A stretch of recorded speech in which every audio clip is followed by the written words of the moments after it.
Good morning all of you. आज हम लोग पढ़ेंगे श्वसन, जिसे रिस्पायरेशन कहा जाता है। और इसके पहले हम लोग पढ़ रहे थे फोटोसिंथेसिस। फोटोसिंथेसिस की जहाँ तक बात किया जाए तो फोटोसिंथेसिस में क्या होता है कि एक निर्माणकारी प्रक्रिया है जिसे एनाबॉलिक प्रोसेस कहते हैं। मीन्स इसमें सिंपल कंपाउंड जैसे कार्बन डाइऑक्साइड, जल मिलकर के ग्लूकोज का निर्माण करता है। और ग्लूकोज के निर्माण जब करते हैं तो ये क्या होता है, जिससे क्या होता है, ड्राई वेट बढ़ता है और इसमें एनर्जी का यूटिलाइजेशन किया जाता है, तो जिसे एंडोथर्मिक प्रोसेस भी कहा जाते हैं, क्योंकि सनलाइट से जो एनर्जी निकलती है उस एनर्जी का उपयोग कर करके पौधे भोजन अपना बनाते हैं। तो ये एंडोथर्मिक प्रोसेस इसलिए से कहा जाता है। अब देखिए श्वसन की बात करें कि श्वसन है क्या, तो श्वसन जो होता है वह सभी जीवित कोशिकाओं के अंदर होता है या कहीं सदैव लगातार चलने वाली एक प्रक्रिया है। तो श्वसन जो है सदैव श्वसन के अंदर चलने वाली एक प्रक्रिया है। और किस रूप में चलती है? ऑक्सीडेशन एंड रिडक्शन फॉर्म में चलती है, जिसे रिडॉक्स भी कहा जाता है। और इसके बारे में हम लोग फोटोसिंथेसिस में भी पढ़े थे। कब पढ़े थे? कि जब कार्बन डाइऑक्साइड क्या होता है, कार्बन डाइऑक्साइड के अंदर रिडक्शन होता है जिससे ग्लूकोज का निर्माण होता है। जल के मॉलिक्यूल में क्या होता है, ऑक्सीडेशन की क्रिया होती है जिससे ऑक्सीजन निकलता है। इन दोनों प्रक्रियाओं को मिला करके रिडॉक्स कहा जाता है। तो रिडॉक्स की क्रिया यहाँ भी हो रहा है और रिडॉक्स का प्रोसेस यहाँ भी हो रहा है। तो श्वसन है क्या? सभी जीवित कोशिकाओं में लगातार चलने वाली एक प्रक्रिया है, और जिसे कहें या प्रक्रिया कहें या फिर ऑक्सीडेशन रिडक्शन प्रोसेस है, जिसके कारण से जो भोज्य पदार्थ जैसे कार्बोहाइड्रेट यानी पौधों के अंदर है ग्लूकोज, अगर ह्यूमन या एनिमल्स प्लांट्स को खाते हैं तो उनके बॉडी में क्या पहुंचता है, कार्बोहाइड्रेट या मीन्स ये ग्लूकोज पहुंचता है। लेकिन इससे ग्लूकोज से डायरेक्ट एनर्जी नहीं मिलती है, बल्कि कब मिलती है? जब इसका डिकम्पोजिशंस होता है, मीन्स इसका विखंडन होता है। तो जब इसका विखंडन होता है कार्बोहाइड्रेट या ग्लूकोज का, तो उसके अंदर से काइनेटिक एनर्जी और पोटेंशियल एनर्जी उत्पन्न होती है। और वही पोटेंशियल काइनेटिक एनर्जी का उपयोग पौधे हुए या एनिमल्स हुआ या ह्यूमंस हुए, वो अपने अन्य कार्यों में या अन्य क्रियाओं में प्रयुक्त किए जाते हैं या प्रयोग करते हैं। ठीक है। तो अब देखिए हम लोग फोटोसिंथेसिस पढ़ चुके थे, और उसी का जस्ट अपोजिट एक तरह से अगर देखा जाए जो फीचर्स है, उस फीचर्स के आधार पर हम कह सकते हैं कि फोटोसिंथेसिस का ही अपोजिट प्रोसेस होता है एक तरह से रिस्पायरेशन। तो इसलिए एक ही फिगर में दोनों चीज़ को हम लोग समझने की कोशिश करते हैं। एक प्लांट बनाया गया है, उस प्लांट की एक साइड पे फोटोसिंथेसिस और दूसरे साइड पे हम लोग रिस्पायरेशन के बारे में पढ़ेंगे। तो यहाँ से क्या फ़ायदा होगा कि हमको अंतर भी पता चल जाएगा, और जो इसके माइन्यूट डिफरेंस है वो भी पकड़ में आ जाएंगे। अब देखिए हम लोग फोटोसिंथेसिस में पढ़े क्या हैं, फोटोसिंथेसिस में होता क्या है। फोटोसिंथेसिस एक एनाबॉलिक प्रोसेस है। एनाबॉलिक प्रोसेस का मतलब क्या होता है? निर्माणकारी प्रक्रिया है। निर्माणकारी प्रक्रिया का क्या मतलब है? जो सिंपल मॉलिक्यूल हैं वो कॉम्प्लेक्स मॉलिक्यूल में कन्वर्ट होते हैं। कैसे? कार्बन डाइऑक्साइड एक सिंपल मॉलिक्यूल है और जल एक सिंपल मॉलिक्यूल है। ये दोनों मिलकर के ग्लूकोज का निर्माण करते हैं, साथ में ऑक्सीजन निकालते हैं। तो ये दो छोटे छोटे मॉलिक्यूल मिलकर के एक बड़े मॉलिक्यूल का निर्माण करते हैं। तो यही चीज़ लिखा गया है कि सिंपल मॉलिक्यूल कन्वर्ट होता है कॉम्प्लेक्स मॉलिक्यूल में। अब जब ग्लूकोज का निर्माण होगा तो उससे फ़ायदा क्या होगा? पौधे के अंदर ड्राई वेट बढ़ेगा। ड्राई वेट मतलब शुष्क भार बढ़ेगा। शुष्क भार का मतलब क्या होता है? शुष्क भार हम निकालते कैसे या पता कैसे चलता है? जब कोई पौधा है, उस पौधे को, जैसे धान का पौधा मान लीजिए या कोई भी पौधा मान लीजिए, उस पौधे को जब हम सुखा देते हैं तो सुखाने के बाद क्या होता है कि उसमें वाटर्स जो होते हैं वो निकल जाते हैं, और उसके बाद जो पौधे का वेट बचता है वो उसी को हम ड्राई वेट कहते हैं। तो जिसके अंदर ड्राई वेट अधिक होता है वो पौधा क्या होता है, उतने ही हेल्दी होता है, उसके फूड ग्रेन्स उतने अच्छे बनते हैं। तो इसलिए जिसके अंदर फोटोसिंथेसिस का प्रोसेस अच्छा होगा, ग्लूकोज का निर्माण अधिक होगा, तो उसका ड्राई वेट अधिक होगा और वहाँ पे फूड ग्रेन का भी निर्माण उतने अच्छे से होगा। अब ये एक क्या है, इंडोथर्मिक प्रोसेस है। इंडोथर्मिक प्रोसेस क्यों है? क्योंकि जो सोलर लाइट है उससे जो एनर्जी आ रही है उसका उपयोग करके ये सारी प्रक्रियाएं की जाती हैं। अब ठीक है, अब देखिए ये साथ में क्या होता है कि जो एनर्जी को रिसीव कौन करता है? क्लोरोफिल ही रिसीव करता है। यानी कि यहाँ पे जो सनलाइट की एनर्जी होती है उसको रिसीव करने के लिए क्लोरोफिल का मॉलिक्यूल होता है, लेकिन श्वसन की क्रिया में ऐसा कुछ नहीं होता है। देखिए अब हुआ क्या, ग्लूकोज का तो निर्माण हो गया। इस ग्लूकोज का निर्माण जो हो गया है, अब इस ग्लूकोज से ही पौधे को एनर्जी मिलेगी, लेकिन ग्लूकोज के रूप में नहीं मिलेगी, बल्कि ग्लूकोज के जब विखंडन होंगे ग्लूकोज का, तो उससे जो ऊर्जा उत्पन्न होगी वो एटीपी के फॉर्म में उत्पन्न होगी, और वही एटीपी के फॉर्म में जो ऊर्जा उत्पन्न होगी उसी का पौधा उपयोग अपने अन्य क्रियाओं में किया जाता है।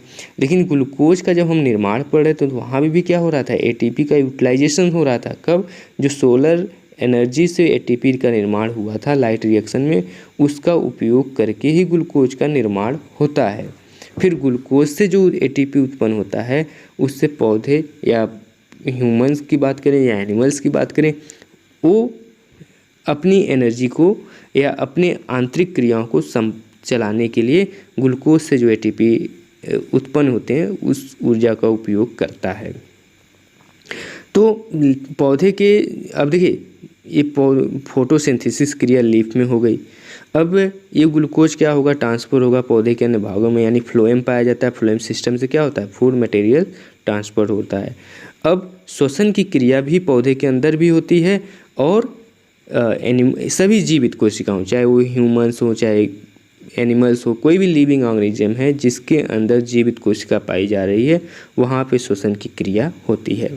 इसके पहले हम लोग क्या पढ़े थे? फोटो रिस्पायरेशन पढ़े थे, यानी कि प्रकाशीय श्वसन क्रिया पढ़े थे। तो फोटो रिस्पायरेशन कहाँ पे होता है? ये लाइट की उपस्थिति में होता है। देखिए यहाँ कंफ्यूज नहीं होना है, इसके पहले भी हम लोग C3 प्लांट में पढ़े हैं कि रिस्पायरेशन की क्रिया होती है वो फोटो की उपस्थिति में होता है। वहाँ पे रुबिस्को एंजाइम होते हैं जो ऑक्सीजन से कंबाइन करने लगते हैं, जिसको ऑक्सीजनेज प्रोसेस कहा जाता है, क्रिया कहा जाता है। तो वो एक अलग चीज़ होती है और एक अलग चीज़ है। मीन्स वो फोटो लाइट की उपस्थिति में होता है, इसलिए फोटो रिस्पायरेशन कहा जाता है।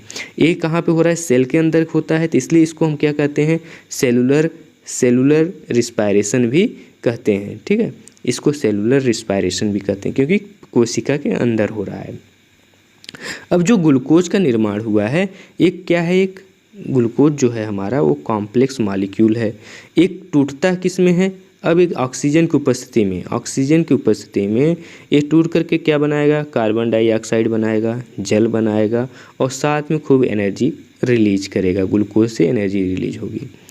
तो इसको हम क्या कहेंगे? कैटाबॉलिक प्रोसेस कहा जाता है। कैटाबॉलिक प्रोसेस मीन्स एक विखंडन वाली प्रक्रिया या विनाशकारी प्रक्रिया होती है। हिंदी की अगर भाषा में कहें, विनाशकारी या विखंडन मीन्स क्या है कि ग्लूकोज का मॉलिक्यूल जो है टूटता है छोटे छोटे मॉलिक्यूल में। किसमें? कार्बन डाइऑक्साइड में, जल में टूटता है और साथ में एनर्जी निकालता है। तो इसलिए इसे कैटाबॉलिक प्रोसेस कहते हैं। और फोटोसिंथेसिस में क्या होता है? एनाबॉलिक प्रोसेस होता है। इसमें क्या होता है? कॉम्प्लेक्स मॉलिक्यूल कन्वर्ट होते हैं सिंपल मॉलिक्यूल में। इस ग्लूकोज क्या है? कॉम्प्लेक्स है, वो कन्वर्ट हो जाता है सिंपल में। ड्राई वेट क्या होता है? यहाँ पे डिक्रीज होगा। मीन्स पौधे के अंदर जब श्वसन दर अगर अधिक होने लगेगा तो मीन्स ग्लूकोज का यूटिलाइजेशन उतने ज़्यादा होगा, एनर्जी की लॉस उतने ज़्यादा होगा, एनर्जी का उपयोग उतने ज़्यादा होगा। तो जिससे क्या होता है कि ड्राई वेट घटने लगता है, यानी टोटल वजन जो है पौधे का वो कम होने लगता है, शुष्क भार कम होने लगता है। एक्सोथर्मिक प्रोसेस ये होता है, इसमें क्या होती है? एनर्जी रिलीज होती है। तो एक्सोथर्मिक प्रोसेस इसे कहा जाता है। तो ये मेजर डिफरेंस हो गए, की पॉइंट्स जो हैं डिफरेंस की वो चीज़ हो गए। इसके अलावा क्या होता है? यहाँ पे एनर्जी को रिसीव करने के लिए क्या पाया जाता है? क्लोरोफिल पाया जाता है। यहाँ पे कोई इस तरह का मॉलिक्यूल्स नहीं पाया जाता, कोई इस तरह का ऑर्गेनेल्स नहीं पाए जाते हैं रिस्पायरेशन होने के लिए। अब बात करते हैं, देखिए कुछ चीज़ें यहाँ पे और क्लियर कर लेते हैं कि फोटोसिंथेसिस होगा कहाँ पे। फोटोसिंथेसिस पौधे के उन्हीं भागों में होगा जहाँ पे क्लोरोफिल का मॉलिक्यूल पाया जाएगा, चाहे वो लीफ हो, चाहे वो स्टेम का कुछ पार्ट हो। तो जहाँ पे क्लोरोफिल के मॉलिक्यूल्स पाए जाएंगे वहीं पे फोटोसिंथेसिस होगा। रिस्पायरेशन के केस में क्या है, रिस्पायरेशन के केस में ऐसा नहीं है, इसका फोटो क्लोरोफिल से कोई संबंध नहीं है। फिर रिस्पायरेशन होगा कहाँ पे, श्वसन की क्रिया कहाँ पे होगी, श्वसन की क्रिया जो होगी आपकी, देखिए रिस्पायरेशन ऑर्गन यानी श्वसन की क्रिया होगी कहाँ पे। अगर हम प्लांट की बात करें तो प्लांट के रूट में जो होता है, और रूट में जो रूट हेयर्स होते हैं, यानी कि एक मून रूट होती है, उससे साइड से बहुत सारे रूट हेयर्स निकले होते हैं, तो उनमें उनमें रिस्पायरेशन की क्रिया होगी। उसी तरह से स्टेम में जो होता है लेंटिस सेल्स पाए जाते हैं, उस लेंटिस सेल्स में क्या होता है कि रिस्पायरेशन की क्रिया होती है। इसी तरह से लीफ के अंदर कहाँ पे होगा, स्टोमाटा में। जब वो स्टोमाटा ओपन्स होते हैं तो वो तब वहाँ पे क्या होता है, ऑक्सीजन का कंसंट्रेशन यानी कि बढ़ जाता है। कब बढ़ता है, रात में बढ़ता है, ध्यान रखिएगा, क्योंकि दिन में तो फोटोसिंथेसिस होता रहता है। दिन में जब फोटोसिंथेसिस होता है मीन्स कार्बन डाइऑक्साइड का कंटिन्यू यूटिलाइजेशन होता रहता है, यानी कार्बन डाइऑक्साइड जितने इंटर्ड करते हैं लीफ के अंदर, जितने भी कार्बन डाइऑक्साइड इंटर्ड करेंगे उनका यूटिलाइजेशन किया जाएगा, ग्लूकोज बनाते हैं। लेकिन रात में क्या होता है कि सनलाइट होती नहीं है, यानी क्लोरोफिल का जो मॉलिक्यूल्स होता है उसमें जो लाइट रिएक्शंस होता है जिससे वो एनर्जी जनरेट करता है, वो क्रिया बंद हो जाती है रात में। अब जिससे वो क्रिया बंद हो जाती है तो फिर शुरू क्या होता है, फिर वहाँ पे रिस्पायरेशन की क्रिया शुरू हो जाता है। इसीलिए कहा जाता है कि रात में आपको, इसीलिए कहा जाता है कि रात में पौधे के नीचे नहीं सोना चाहिए। क्यों, क्योंकि रात में पौधे क्या करते हैं, रिस्पायरेशन की क्रिया करते हैं, मीन्स इस ग्लूकोज के मॉलिक्यूल का उपयोग करते हैं। यहाँ पे देखिए ये प्रोसेस शुरू हो जाता है, यानी कि पत्ती के अंदर दोनों प्रक्रिया होगी, इस पत्ती में भी फोटोसिंथेसिस, इस पत्ती में भी फोटोसिंथेसिस। लेकिन कब होगा, दिन में होगा। रात में क्या होगा कि रिस्पायरेशन की क्रिया होगी, मीन्स ऑक्सीजन की उपस्थिति, ऑक्सीजन का कंसंट्रेशन बढ़ने लगता है। और ऑक्सीजन का कंसंट्रेशन इसलिए बढ़ता है क्योंकि कार्बन डाइऑक्साइड का यूटिलाइजेशन होता ही नहीं, तो कार्बन ऑक्सीजन का कंसंट्रेशन बढ़ने लगता है और जिससे श्वसन की क्रिया शुरू हो जाती है। जब श्वसन की क्रिया शुरू हो जाती है तो फिर क्या बनता है, कार्बन डाइऑक्साइड बाहर निकलने लगता है, यानी कि ऑक्सीजन के यूज होता है, कार्बन डाइऑक्साइड बाहर निकलने लगता है।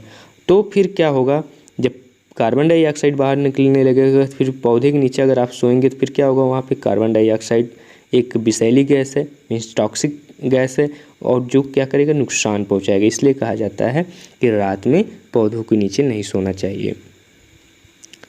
अब देखिए एनिमल के अंदर कहाँ पे होता है रिस्पायरेशन क्रिया, नोज में होता है, माउथ के माध्यम से, यानी जब हम सांस लेते हैं तो जो वायु, सांस लेते हुए समय वायु जो होती है जो बाहर निकलती है वो कार्बन डाइऑक्साइड की मात्रा उसमें होती है, जो अंदर जाती है उसमें ऑक्सीजन की मात्रा अधिक होती है। तो नोज के माध्यम से श्वसन की क्रिया होती है, माउथ से होता है, थ्रेड से होता है, यानी कि लंग्स के पहले जो ऑर्गन्स पाए जाते हैं।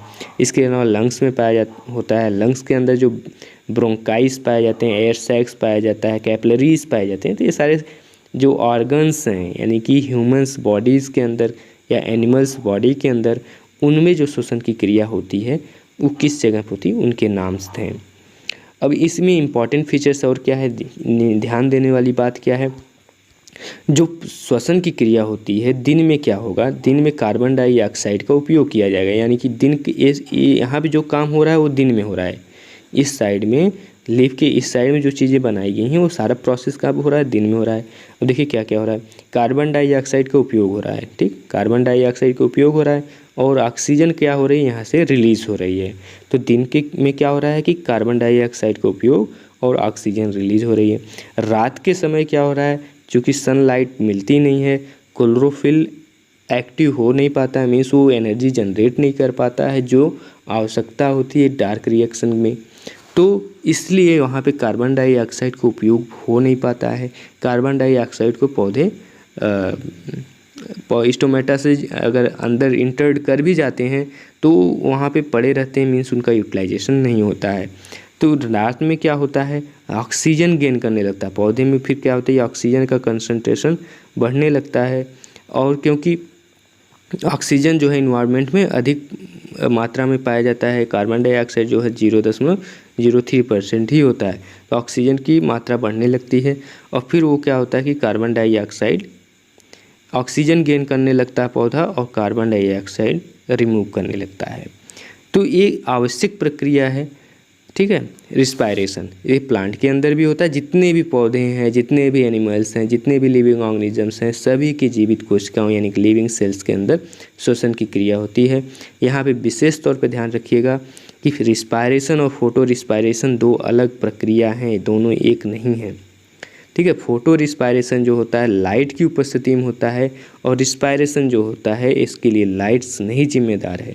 ये एक आवश्यक प्रक्रिया है, सभी सेलों में होता है। और फोटो रिस्पायरेशन जो होता है आपके लीफ में होता है, लीफ में होता है फोटो रिस्पायरेशन की क्रिया। तो लीफ के माध्यम से होता है, और दूसरी चीज़ फोटो की उपस्थिति लाइट की उपस्थिति में होता है, ठीक है। तो इस चीज़ को ध्यान में रखिएगा।